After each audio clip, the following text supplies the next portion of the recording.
जब एनडीए की सरकार कोई भी ऐसे कानून को लेकर आई है या ऐसे बिल लेकर आई है या ऐसे संशोधन लेकर आई है जिसने समाज के गरीब वर्ग को मुख्य धारा के साथ जोड़ने का कार्य किया, विपक्ष ने हमेशा क्या कर रहा है? इसको लेकर भ्रम फैलाने का काम किया। फॉल्स नैरेटिव सेट करना विपक्ष ने हमेशा अरुण जी को लग जाएगा इसलिए इस कर रहे कार्य हैं। को करने का काम किया है।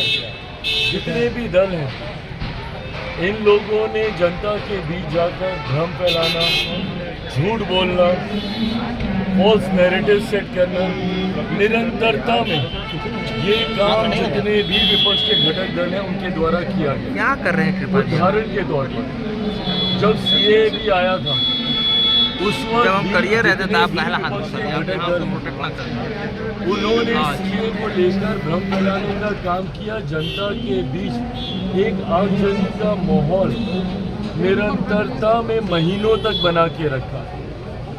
उस वक्त भी मैंने सदन के पटल में कहा था कि हाल को आरसी किया, आने वाले दिनों में अपने आप पता चल जाएगा कि इससे किसकी नागरिकता गई।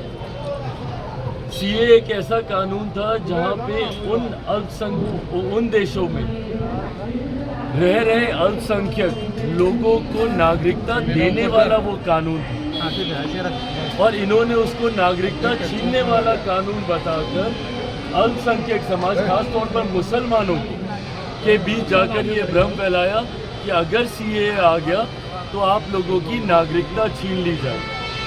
लंबे समय तक झूठ बोलने का काम किया। परिणाम स्वरूप देश भर में एक डर भय का माहौल बना रहा है। आज मुझे बताइए कौन से मुसलमान भाई की नागरिकता छीन ली गई? ये उन देशों में रह रहे अल्पसंख्यक समुदाय के लोगों को नागरिकता देने का कानून था जहाँ पे बहुसंख्यक मुसलमान थे, बट इन्होंने लोगों के बीच में, भारत में रह रहे मुसलमानों के बीच में भ्रम फैलाने का काम किया, ये कहकर कि इसमें मुसलमानों को नागरिकता नहीं दे रहे इसलिए आप लोगों की नागरिकता छीन ली जाए। ये झूठ बोलने का काम। धारा 370 हटाते वक्त भी यही कहा गया था कि अब धारा 370 अगर हट गई तो देश भर के मुसलमानों को बर्बाद कर दिया जाएगा, निकाल दिया जाएगा। जब राम मंदिर बनने की बात आ रही थी उस वक्त ये कहा गया था कि अगर राम मंदिर बनेगा तो देश भर के मुसलमानों को निकाल दिया जाएगा। सिर्फ झूठ बोलना, फॉल्स नैरेटिव सेट करना। इस लोकसभा के चुनाव में इन्होंने क्या किया? बार बार ये कह रहे थे कि अगर मोदी सरकार तीसरी बार आ गई तो आरक्षण समाप्त हो जाएगा, लोकतंत्र की हत्या कर दी जाएगी, संविधान समाप्त कर दिया जाएगा। जवाब देना विपक्ष के तमाम घटक दल, किसका आरक्षण छीन लिया गया? कहाँ का संविधान खत्म कर दिया गया? या फिर किस मुसलमान की नागरिकता छीन ली गई? सिर्फ झूठ बोलकर, डर का माहौल बनाकर आप अपने वोट बैंक को संभाल के रखते हैं। ये सोच गलत है। आज पुनः ये जो संशोधन विधेयक आया है वक्फ को लेकर, पुनः इसमें झूठ बोला जा रहा है कि ये मुसलमानों के हित में नहीं है, मुसलमानों की जमीन को छीनने का ये काम है। जबकि स्पष्ट तौर से कहा गया है कि रेट्रोस्पेक्टिव इसमें किसी का भी अभी तक जिस भी मुसलमान की जमीन है या उस पर मस्जिद बनी हुई है उसको नहीं लिया जाएगा, उसको नहीं तोड़ा जाएगा। फिर भी उनके बीच जाकर ये भ्रम फैलाया जाए। और इसमें ये तक कहा गया है कि अगर कहीं पे विवाद चल रहा है किसी विषय जमीन को लेकर तो उसमें जो न्यायालय का फैसला आएगा वो सबको मान्य होगा।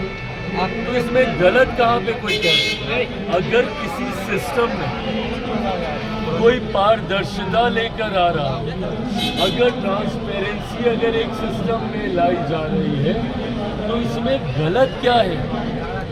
अगर आप गरीब मुसलमानों को उनका हक देने का काम कर रहे हैं तो इसमें गलत क्या है? आज की तारीख में कई ऐसे मसले हैं जहां पे मुसलमानों की ज़मीन का विवाद ही वक्फ बोर्ड के साथ चल रहा है, पर अफसोस की बात यह है कि उनको न्याय